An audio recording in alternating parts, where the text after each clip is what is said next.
नमस्कार विद्यार्थियों, कक्षा 10 का अपने पाठ 4 शुरू करने जा रहे हैं। इसके कवि हैं देव का जन्म संवत 1730 में हुआ और इनका जो जन्म स्थान है वो इटावा है।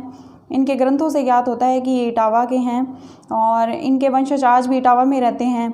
और इनके पिता का नाम बिहारी लाल दुबे है और इनके जो संख्याएं हैं यानी कि रचना की जो संख्या है वो 52 है। इनकी कुछ प्रमुख रचनाएं हैं जो हमें ज्ञात है, बाकी हमें प्राप्त नहीं हुई हैं। इस रचनाएं हैं भाव विलास, भवानी विलास, कुशल विलास, रस विलास, काव्य रसायन, देवचरित्र, अष्टयाम, सुजान विनोद और प्रेम तरंग। देव ब्रज भाषा के कवि माने जाते हैं और इन्होंने ब्रज भाषा में संस्कृत, फारसी आदि शब्दों का प्रयोग किया है। और अब हम पढ़ते हैं पाठ परिचय। पाठ परिचय के में इन्होंने देव ने कृष्ण जी, इनके आराध्य देव कृष्ण माने जाते हैं। इन्होंने कृष्ण के बचपन यानी कि बाल रूप का इन्होंने वर्णन किया है। इनको बाल रूप में इन्होंने दूल्हे के प्रकार से बताया कि ये दूल्हे के रूप में विभूतित हो रहे हैं, यानी कि जो इनकी वेशभूषा है वो जो इनके घुंघरू, इनके पैरों में घुंघरू है, कमर में कमरबंद बांधा हुआ है और इनके पीताम्बर जो वस्त्र हैं यानी कि पीले रंग के वस्त्र पहने हुए हैं, तो वो एक दूल्हे के रूप में शोभायमान हो रहे हैं। जो तीसरा पद है उसके अंतर्गत जो गोपियां हैं वो बता रही हैं कि हम कृष्ण के प्रेम में डूबते ही जा रहे हैं, कृष्ण को अत्यधिक प्रेम कर रही हैं, इसका वर्णन किया गया है। जो तीसरा है उसमें एक गोपी के स्वप्न के बारे में बताया गया है कि वो सपने में श्री कृष्ण को देख रही हैं और उनके साथ झूला झूल रही हैं। इस प्रकार इनके जो 3 पद्यांश है उनके बारे में हम पढ़ेंगे। तो अब हम शुरू करते हैं। पद्यांश, पहला पद्यांश है, इसके प्रसंग के रूप में आप लिख सकते हैं कि कवि देव ने इनके श्री कृष्ण के बचपन का यानी कि बाल रूप का वर्णन किया है। पायनी नुपुर मंजू बजे, कटी कंकनी में धुन की मधुराई। पायनी यानी पैर, नुपुर यानी घुंघरू या पायल, मंजू यानी कि सुंदर, बजे यानी कि बज रहे हैं, कटी यानी कमर, किंकिनी यानी कि कमर की जो यानी कि बंदी या कमर बंद होता है, धुनी यानी कि जो ध्वनि हो रही है, मधुराई यानी मधुर। तो इसमें कवि कह रहे हैं कि उनके जो पैरों में घुंघरू है वो मधुर ध्वनि कर रहे हैं यानी कि बज रहे हैं। और कटी यानी कि उनके कमर पर जो कमरबंद बांधा हुआ है वह भी एक मधुर ध्वनि उत्पन्न कर रहा है। सांवरे अंगल से पट पीत, हिय हुलसे बनमाल सुहाई। सांवरे यानी कि सांवले श्री कृष्ण के लिए, लसे यानी कि उनके जो सुशोभित हो रहे हैं शरीर पर, पीठ यानी कि पीताम्बर यानी कि जो उनके पीले रंग के वस्त्र हैं वो उनके शरीर पर शोभायमान हो रहे हैं। हिय हुलसे यानी कि हृदय में हुलरना यानी कि उनके जो सुहावना लग रहा है, यानी कि हृदय में जो उन्होंने माला पहन रखी है, वनमाला यानी कि जो माला पहन रखी है वो हृदय को अत्यधिक सुहावनी लग रही है। माथे किरीट बड़े द्रंग, चंचल मंद हंसी मुख चंद जुहाई। यानी कि जो उनका माथा है उस पर किरीट यानी कि मुकुट, बड़े द्रग यानी कि नेत्र, चंचल यानी कि जो शरारती होते हैं, मंद यानी कि जो मध्यम मध्यम हंसी हंस रहे हैं, चंद यानी कि जुनहाई यानी कि चंद्रमा के समान उनका मुख लग रहा है। तो कवि इसमें कह रहे हैं कि जो उनके माथे पे मुकुट है, उनके बड़े बड़े जो नेत्र हैं, चंचल और शरारती जो नेत्र हैं और उनकी जो मुख पर हंसी है, तो इससे उनका मुख चंद्रमा के भांति शोभायमान हो रहा है। जग मंदिर दीपक सुंदर, श्री ब्रज दुल्हा देव सहाई।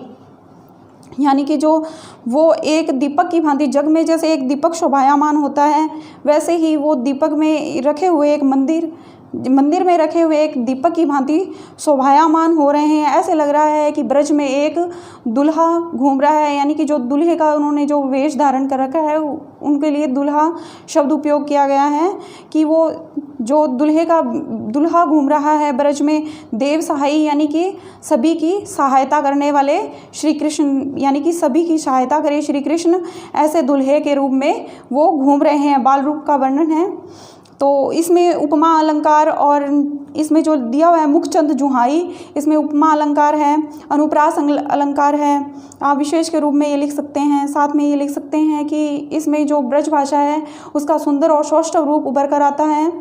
तो अब हम दूसरा पद्यांश पढ़ते हैं। धार में धाय दसी निर्धार, हवे जाए फसी उक्सी न उबरे। उबरे यानी कि निकाले, उक्सी यानी कि निकालना, धसी यानी कि प्रवेश, और निराधार यानी कि बिना किसी कारण के, धार यानी कि धारा। इसमें गोपिका अपने जो प्रेम है उसके बारे में वर्णन करती हुई कह रही है कि मैं अन्य अपनी सखियों को बता रही है कि हे सखियों, मैं उनके श्री कृष्ण के प्रेम में बिना किसी धारा के दौड़कर ही उनमें प्रवेश किया है, बिना कारण ही मैं उसमें अंदर यानी कि अंदर प्रवेश कर रही हूँ, बिना कारण ही उनके प्रेम में धंसती हुई जा रही हूँ। मैं वहाँ से निकलना चाह रही हूँ लेकिन निकल नहीं पा रही हूँ। उनके प्रेम का जो प्रवाह है वो मेरे को उसके अंदर लेके जा रहा है, यानी कि उनके प्रेम के जो सशक्त प्रेम है उसका वर्णन है इसमें। री अंगराए गहरी गिरी गहरी, गही फेरी फिरे ओ गिरी नहीं घेरी। अंगराई यानी कि अंगड़ाई, गिरी यानी कि जो धारा है उसमें, और इसमें जो गहराई से फंस रही है। गही यानी कि पकड़ने पर, फिरे यानी कि फिर भी मैं उसमें, गिरी यानी कि पकड़कर, घेरे यानी कि घिरती जा रही हूँ। कि मैं, गोपी कह रही है कि मैं अंगड़ाई ले रही हूँ, उससे बाहर निकलने के लिए अंगड़ाई ले रही हूँ, तो मैं उनके प्रेम में और भी गहराई से घिरती हुई जा रही हूँ। जब श्री कृष्ण अंगड़ाई लेते हैं, उनके जो प्रेम है उसमें मैं और भी गहराई से घिरती हुई जा रही हूँ। जब वो मुझे देख रहे हैं तो मैं उनके प्रेम में और भी गहराई से प्रवेश करती हुई जा रही हूँ। देव कछु अपनो बस ना, रस लालच लाल चिते भई चेरी। चेरी यानी दासी, लाल यानी श्री कृष्ण, चित्त यानी कि मन, देव अपनो बस, इसमें मेरा कोई बस नहीं रहा है। कवि देव कह रहे हैं गोपियों के माध्यम से कि मैं श्री कृष्ण के प्रेम में गहराई से डूबता हुआ जा रहा हूँ। हे दासी, मैं इस पर मेरा कोई बस नहीं है। उन्होंने मुझे अपने प्रेम के पकड़ कर रखा है, यानी कि मैं उनके प्रेम में और गहराई से जा रहा हूँ। बगी ही बूढ़ी गई पखियाँ, अखियाँ मधु की मक्खियाँ भई मेरी। यहाँ बागी यानी कि शीघ्रता से, बूढ़ी यानी कि मैं उनके प्रेम में, मतलब जो पंखियाँ हैं यानी कि मेरी जो, जैसे मक्खी की जो पंख होते हैं वो गहराई से, यानी कि जब मक्खी शहद में प्रवेश करती है तो उसकी जो पंख हैं वो बूढ़ी फंस जाते हैं। अखियाँ मधुर, और जो शहद है वो मक्खी को बहुत ही मधुर लगता है, इसीलिए वह उसमें समा जाती है। तो गोपी कह रही हैं कि मैं श्री कृष्ण के प्रेम में बूढ़ी हो गई हूँ, यानी कि मैं शीघ्र ही उसमें प्रवेश करती जा रही हूँ। ऐसा लग रहा है कि मेरे जो पंख हैं वो, जैसे मक्खी के पंख जब शहद में लिपट जाते हैं तो वह वहीं मर जाती है, लेकिन वहाँ से बाहर नहीं निकल पाती है। इसी प्रकार मेरी भी मृत्यु श्री कृष्ण के प्रेम में हो गई और मैं उससे बाहर नहीं निकल पाऊँगी। इसमें अनुप्रास और उपमा अलंकार का प्रयोग है। इसमें ब्रजभाषा का सरल और सौष्ठव रूप उभर कर आता है। इसमें श्री कृष्ण के जो प्रेम है उसके बारे में बताया गया है। अब हम तीसरा पद्यांश पढ़ते हैं। इसमें एक गोपी के स्वप्न के बारे में वर्णन किया गया है। छहरी छहरी झीनी बूंद परती मानो, यानी कि धीमी धीमी झीनी झीनी यानी कि नन्ही नन्ही जो बूंदें हैं वो मानो मेरे ऊपर गिर रही है, या उनके जो गोपिका कह रही है कि मेरे, ऐसा लग रहा है कि बादल बरस रहे हैं और धीरे धीरे जो मंद मंद बूंद हैं वो मेरे ऊपर गिर रही है। गहरी गहरी घटा घेरी है गन में, ऐसा लग रहा है कि गहरी गहरी यानी कि घनी घनी घटाएं हैं जो गगन यानी कि आकाश को घेरे हुए हैं। और उसने प्राकृतिक सुंदर का वर्णन किया है, प्रकृति की, कि जो गहरी गहरी घटाएं हैं वो चारों तरफ फैली हुई हैं गगन में, यानी कि आकाश में चारों तरफ फैली हुई है। आनी कहो शाम मोसो चलो झूलेबे को आजू। आनी यानी कि आना, श्री कृष्ण का आना, और चलो झूलेबे यानी कि झूला। श्री कृष्ण गोपिका को कह रहे हैं कि चलो सखी या गोपिका अपने झूला झूलने चलते हैं। श्री कृष्ण आए हैं और उनसे कह रहे हैं कि चलो सखी अपने झूला झूलने चलते हैं। फूली न समानी भई ऐसी हो मगन, यानी फूली नहीं समा रही है, यानी कि उसको बहुत ज़्यादा प्रसन्नता हो रही है और वह मगन हो गई है श्री कृष्ण में। तो वो कह रही है कि जब मेरे को श्री कृष्ण ने झूला झूलने के लिए कहा तो मैं खुद को संभाल नहीं पा रही हूँ और मेरा मन है जो उनके प्रेम में मगन हो गया है। चाहती उठाई उड़ी गई सो निगोड़ी नींद। उठाई यानी कि उठना, उड़ी यानी कि जो नींद है वो उड़ गई है। निगोड़ी यानी कि विकलांग या गहरी जो नींद होती है उसके लिए कहा गया है। कि मैं उठना नहीं चाहती थी, लेकिन मेरी जो नींद है वो उड़ गई है। निगोड़ी यानी कि जो विकलांग या जो गहरी नींद है वो टूट गई थी। स्वप्न में श्री कृष्ण थे। सो गए भाग मेरे जागी व जागन में, यानी कि मेरे भाग हैं, मैं अभागी हूँ कि मेरे भाग सो गए हैं। श्री कृष्ण मेरे स्वप्न में आए थे और मेरे को जाग, यानी कि मैं जाग गई हूँ, इसीलिए मैं अपने आप को अभागी समझ रही हूँ। आँखी खेले देखो तो घन है ना घनश्याम, जब मैंने अपनी आँखी यानी कि आँखें खोली तो ना तो कहीं श्याम थे यानी कि श्री कृष्ण थे, और ना ही घनश्याम यानी कि बादल। घनश्याम बादल के लिए कहा गया है कि ना तो बादल थे और ना श्री कृष्ण थे। चारों तरफ मैंने देखा तो कुछ भी नहीं था। वही छाई बूंद मेरे हाँ आंसू हवे द्रगन में, यानी कि छाया यानी कि सपने में, बूंद यानी कि आँखों से उनके आंसू निकल रहे हैं, द्रग यानी कि उनके बड़े नेत्रों में या हृदय में।